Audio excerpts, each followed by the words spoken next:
The night shift always began the same way.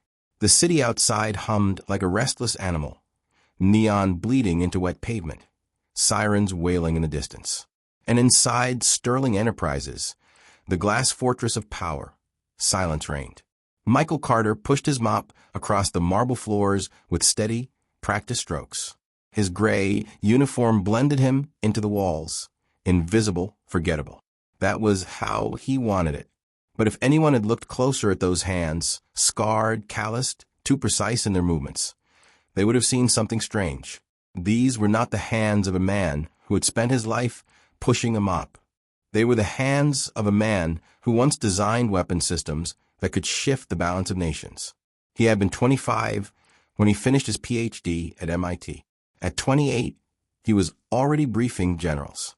By 30, his algorithms could predict enemy strikes with chilling accuracy. His signature had been on contracts worth hundreds of millions of dollars. He had been the golden boy of Prometheus defense systems. But that was before Sarah, before the cancer. Michael still remembered the moment the doctor had spoken the word. That quiet word that ripped their lives apart.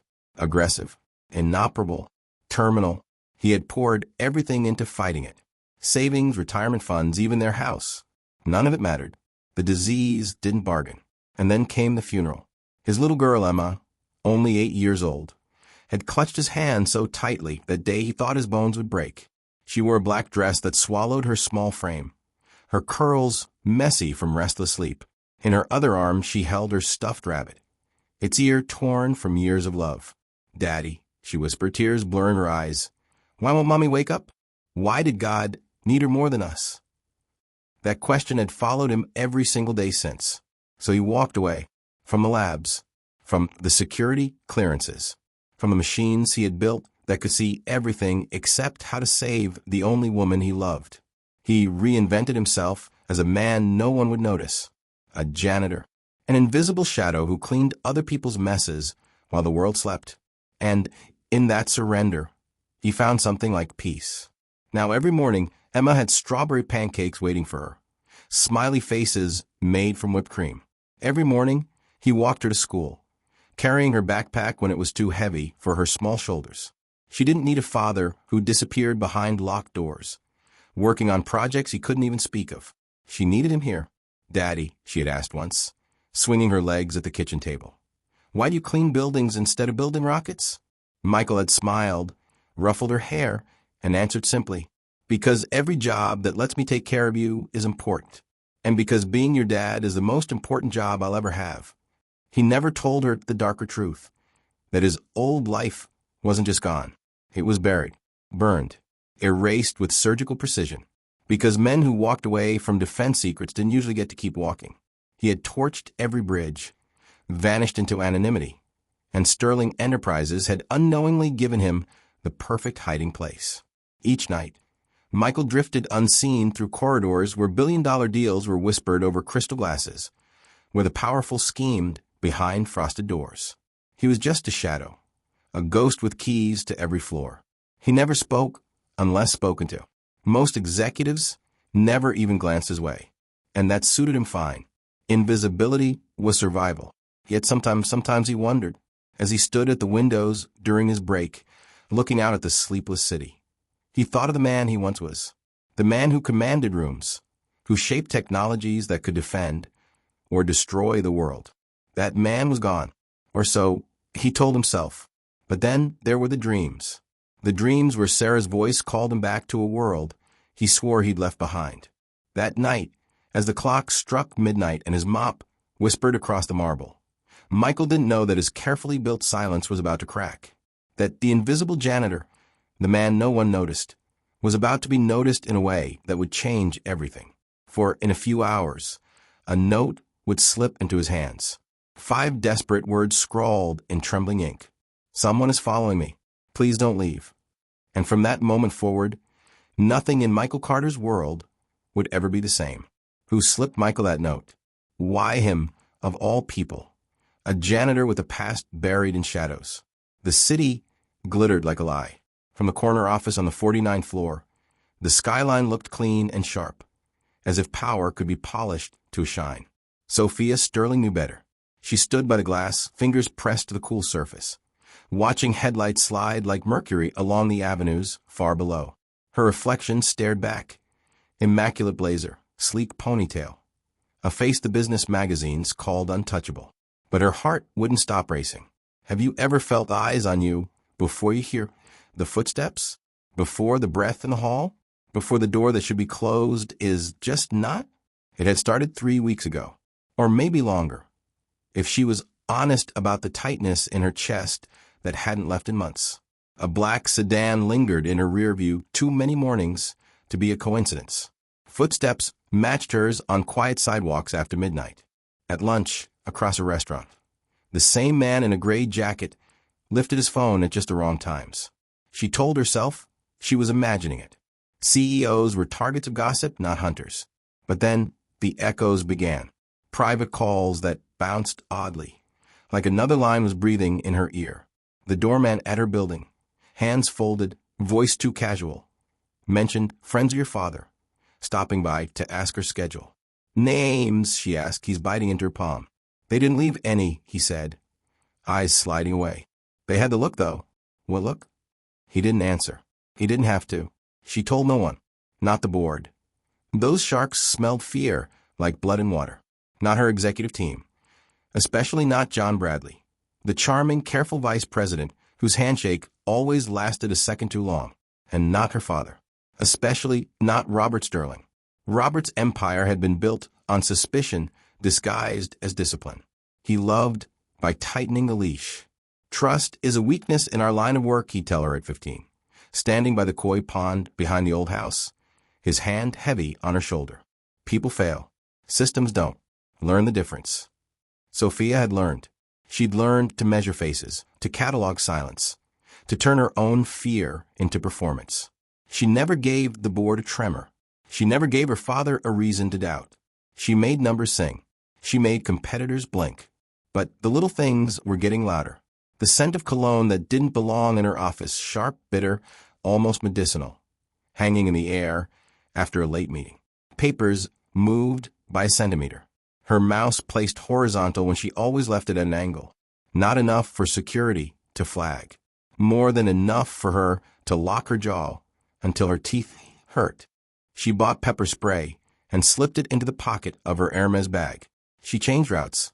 She left through different doors. She scheduled meetings at odd times. She slept with the television on, sound barely audible, light flickering across the ceiling like water. No one noticed. No one except the janitor who never looked at her like a prize. Michael Carter. She'd seen him 100 nights and barely registered him.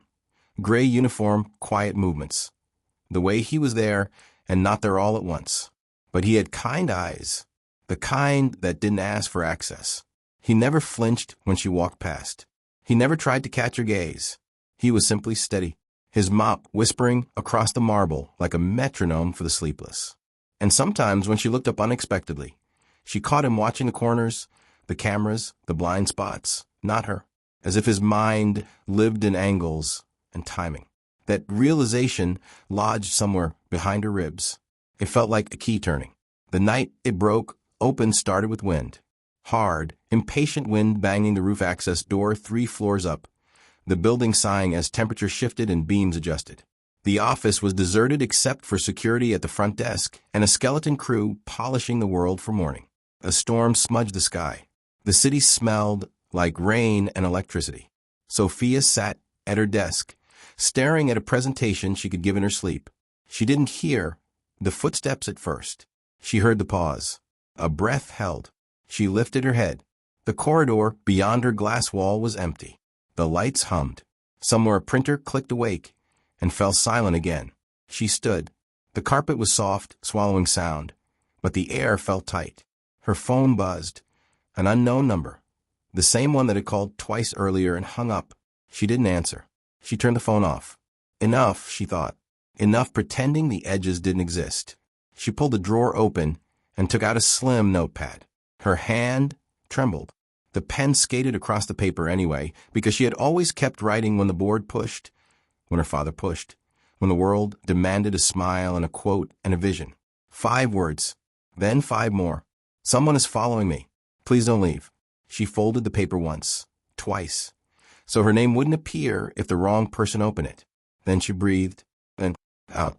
Silence. She opened her door and stepped into the corridor. The building yawned around her, all glass and watt lights, and the ghosts of speeches. She moved with purpose, heels soft on the carpet, head high like nothing was wrong, like this was another night, another victory, another minor miracle pulled from thin air and presented on a tray. Michael was 10 yards away, pushing his cart past the wall of corporate awards.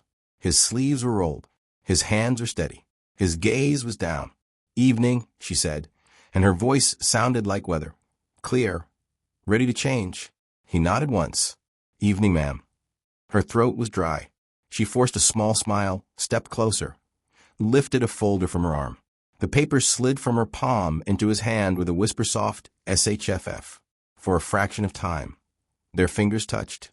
She felt calluses, strength, a strange calm. His eyes lifted and met hers. For one breath, the world narrowed to the color of. Steady, thoughtful, not surprised. His eyebrows asked a question. She gave the smallest nod. Could you take this to shredding? She said, louder now for the cameras. Sensitive. Of course, he said. His tone didn't change. His hand did not move to slip the note into his pocket. He simply adjusted his grip as if weight had shifted. I'll make sure it's gone. The words scraped her spine. She kept walking, past the elevators, past the wall of photos where board members smiled with plated teeth, into the kitchen where the refrigerators glowed and a coffee machine exhaled a thin, bitter breath. She stood there and listened. Footsteps, a pause, nothing. The slow tick of a clock that no one ever noticed except at night. Her phone off, her chest too tight.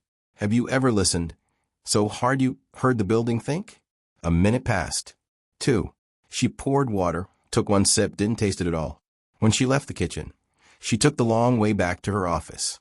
The corridor stretched ahead like a runway. Far down, Michael's cart stood parked by the service elevator.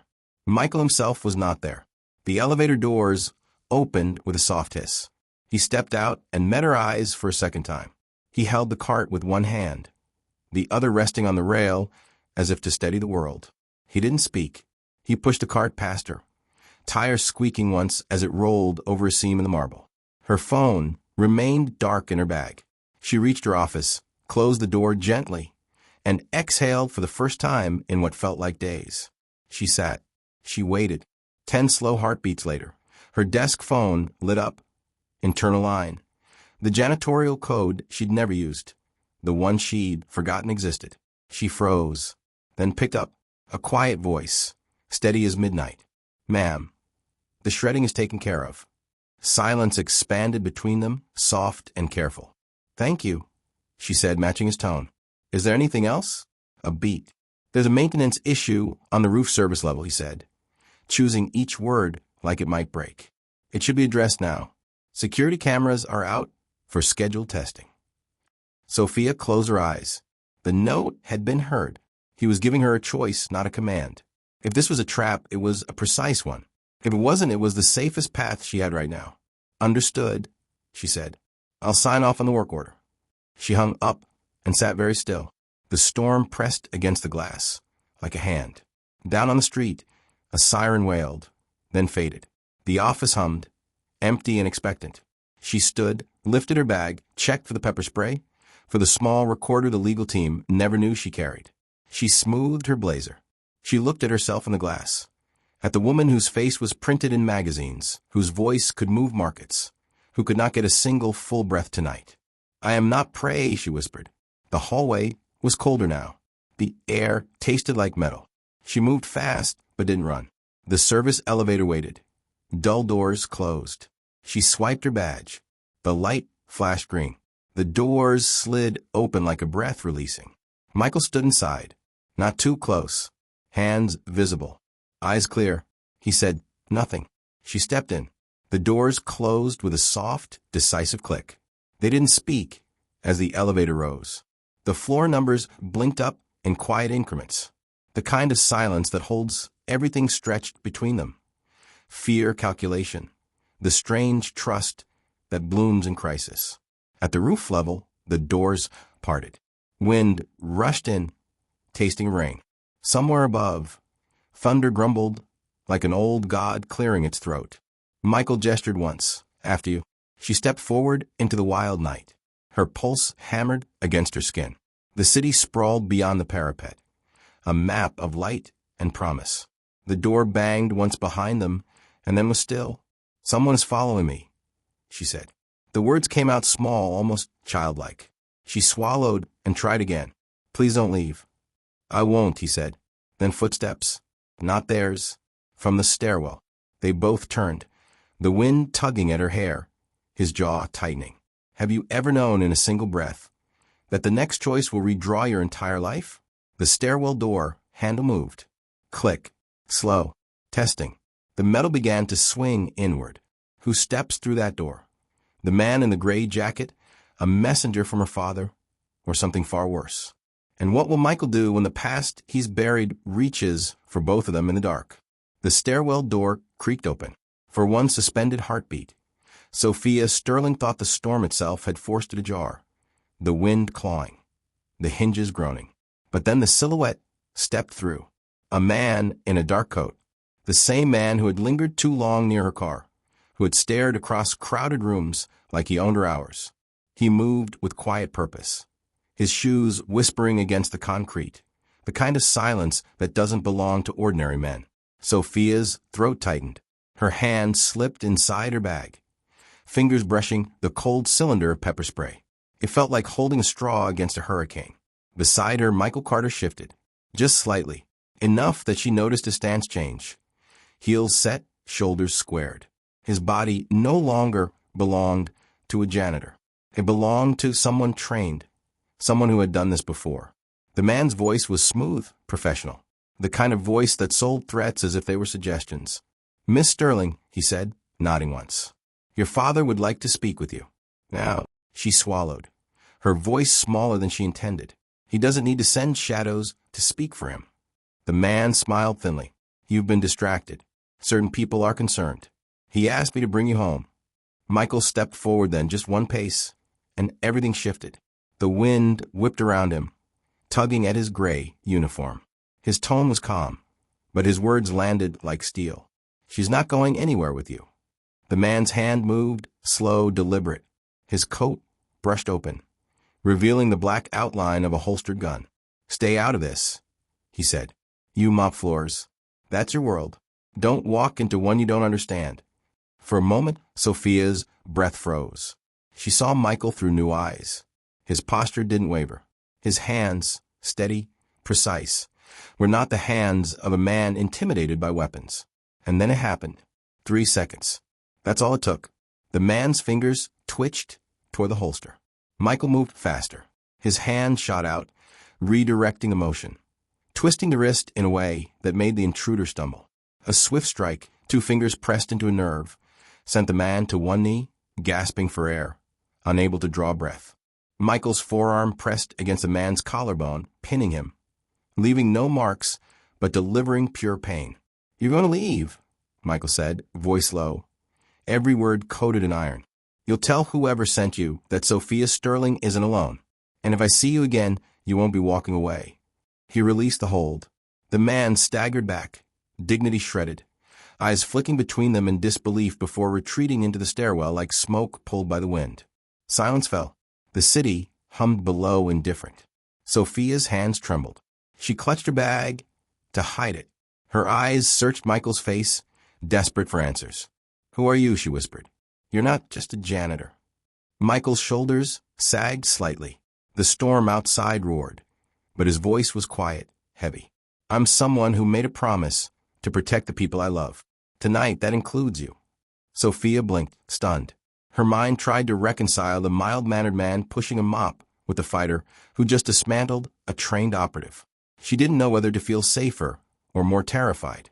The wind howled through the rooftop. A moment of silence stretched between them, heavy with all the things neither dared to say. Finally, Michael stepped closer, but not too close. His eyes met hers, steady, unflinching. "We need to talk. About who's really following you. About why." Sophia's lips parted, words tumbling out, before she could stop them. I can't trust anyone else, she admitted, the confession breaking through her carefully constructed armor. The board, my father. Everyone has an agenda. Everyone wants me to fail. You're the only one who looked at me like I'm not a prize to win. Michael gave the faintest nod, acknowledging her truth without judgment. Then from now on, he said, "You're not alone." The elevator hummed open behind them, lights flickering against the storm. They stood together for a moment longer, two strangers bound by secrets, before stepping inside. And though neither spoke aloud, they both felt it. Something had shifted. Their worlds had collided, and nothing would ever return to the silence it was before. Michael has revealed a piece of himself. But what else is he hiding? And when Sophia confronts her father, what will she discover about the true danger stalking her? The office of Robert Sterling was not built to comfort. It was built to intimidate. Floor-to-ceiling windows looked down on the city like the eyes of a god.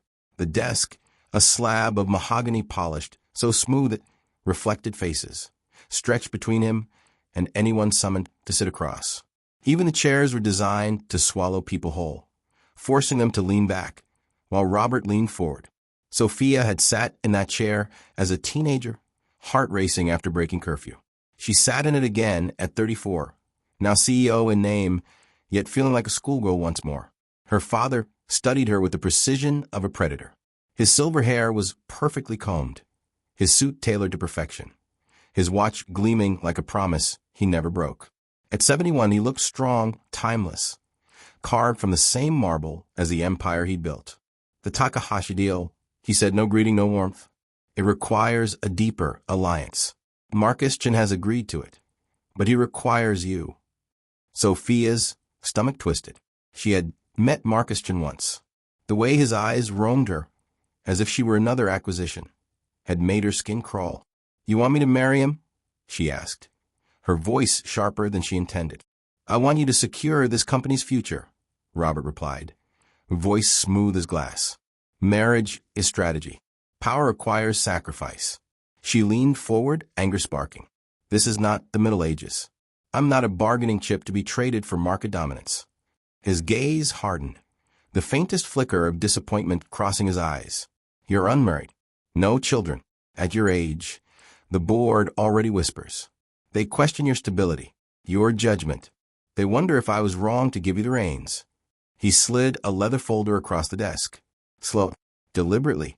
Inside, surveillance reports, photographs of her leaving the building, walking down corridors, sitting in a coffee shop across from Michael. Sophia's breath caught. She snapped the folder shut. "You had me followed." "I protected you," Robert corrected, his tone patronizing. "From yourself. That janitor, that nobody is a distraction. He'll be gone by Monday, transferred to Detroit. Out of your sight, out of your life. Unless," he paused, eyes narrowing, "you cooperate." The words hung in the air like smoke. Sophia's throat tightened. Rage, betrayal, fear. They collided inside her chest, threatening to choke her. Her father had always been controlling. But this was war. She stood abruptly, chair scraping against the marble. "I won't do it. Not this time." Robert's voice followed her as she reached the door. "Low. Dangerous. You'll understand one day. Everything I do for the company. And for you." But as the door closed behind her, Sophia knew it wasn't love that drove him. It was power. Power he could not bear to lose. In the corridor, she nearly collided with John Bradley, her father's ever-smiling vice president. His eyes flicked to her face, then toward the office door she had just stormed out of. "You're early," he said smoothly, adjusting his tie. "The chairman and I have matters to finalize." She tried to walk past him, but then his voice dropped, just low enough for her to hear. "The janitor situation is handled. The breach will trace back to him. No one will question it." Her heart stopped. She turned, but he had already disappeared into Robert's office, the door closing with a heavy click. Breach. Trace. Janitor. The words echoed like gunshots in her skull. Michael. They weren't just going to transfer him. They were going to destroy him, frame him, ruin his life, strip him of the one thing he valued most, Emma. The next morning it happened. Michael was at home in Queens flipping strawberry pancakes when the pounding on the door came. He opened it to a wall of uniforms, corporate security, police, eyes cold and suspicious. Behind him, Emma stood barefoot in her pajamas, clutching her stuffed rabbit, confusion clouding her big brown eyes. "Michael Carter," the officer said, voice clipped. "You're under investigation for corporate espionage and sabotage against Sterling Enterprises." "What?" Emma gasped, clutching his leg. "Daddy, what's happening? Did you do something bad?" Michael knelt, holding her tight, forcing calm into his voice even as fury built inside like a storm. "No, sweetheart. This is a mistake. Sometimes adults make mistakes about other adults. Everything's going to be okay." But it wasn't okay. The evidence was perfect. Too perfect.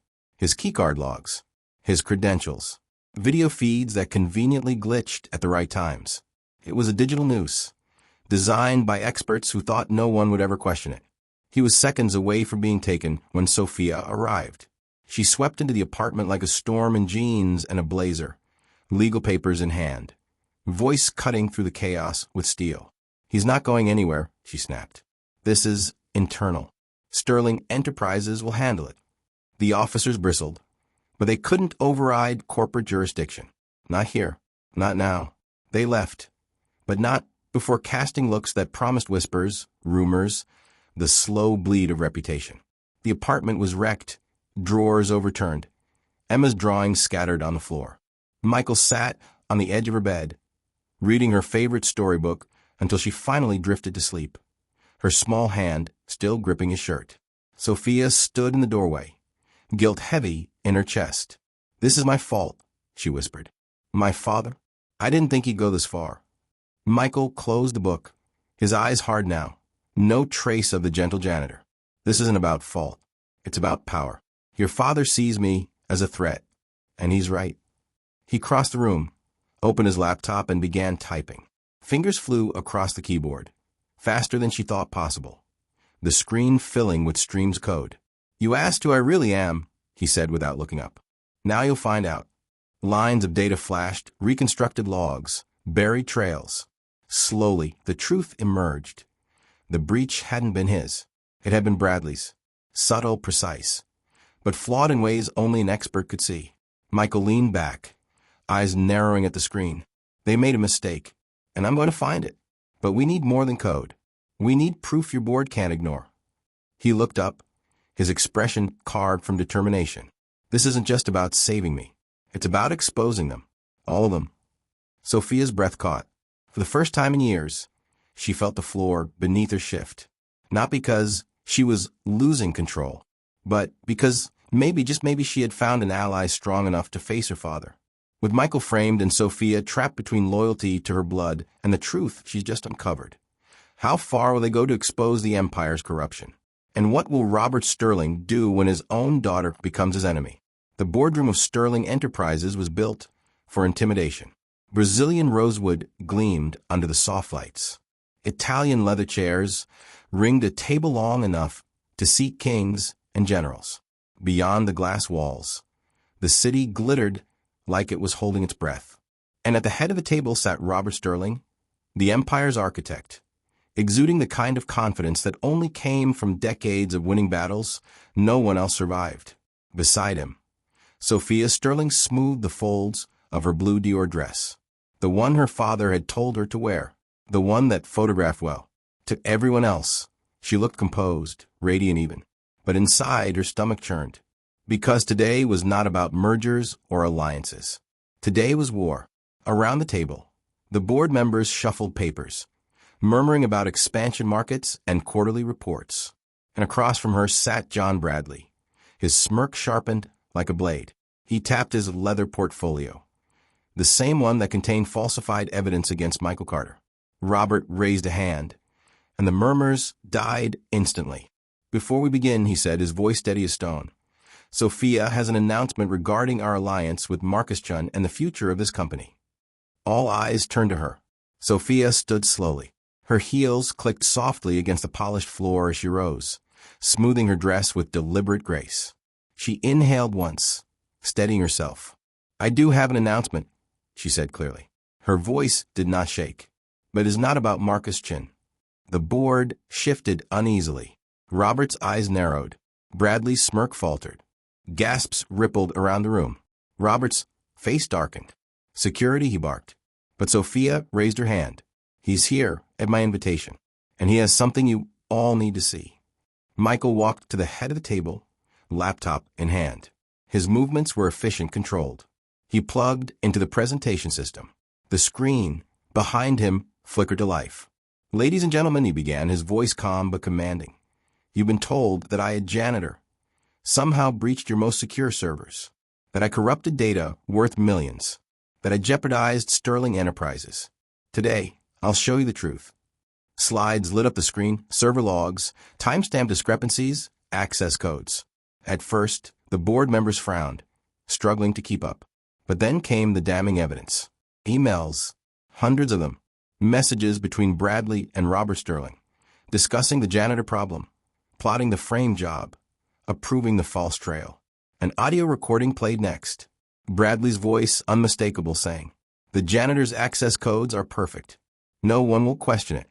Just make sure it's solid enough for arrest, but not so neat it looks planted." The room erupted in chaos. Impossible. Bradley surged to his feet, face red. "This is fabricated." But Michael clicked again. A video feed appeared, Bradley at his desk during the real breach, fingers flying across the keyboard, security footage time-stamped and irrefutable. Fabricated. Michael's voice cut like a blade. Or undeniable? The silence that followed was thicker than stone. Board members exchanged uneasy glances, whispers sharpening into condemnation. Robert Sterling stood slowly, his composure cracking for the first time in decades. His voice trembled with fury and desperation. "You don't understand. Everything I did was to protect this company. To protect you, Sophia. You're too emotional, too vulnerable. Without me, you would." No, Sophia's voice was strong now, stronger than it had ever been. She stepped closer, her eyes locking on her father's. "Everything you did was to control me, to control this company. You were willing to destroy an innocent man, to take a father from his daughter. That's not protection.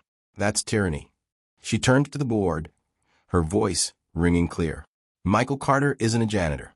He's a systems engineer, a former defense contractor with clearance higher than anyone in this room could dream of. And he walked away from all of it to raise his daughter after his wife died. That's integrity. That's strength. More strength than my father ever showed." The board voted within the hour. Robert Sterling was stripped of power, removed as chairman, and barred from company property. Bradley was terminated with cause, his assets frozen. His name already whispered to investigators who would dismantle him piece by piece. For the first time in years, Sophia felt the weight on her chest lift. She wasn't just surviving her father's empire anymore.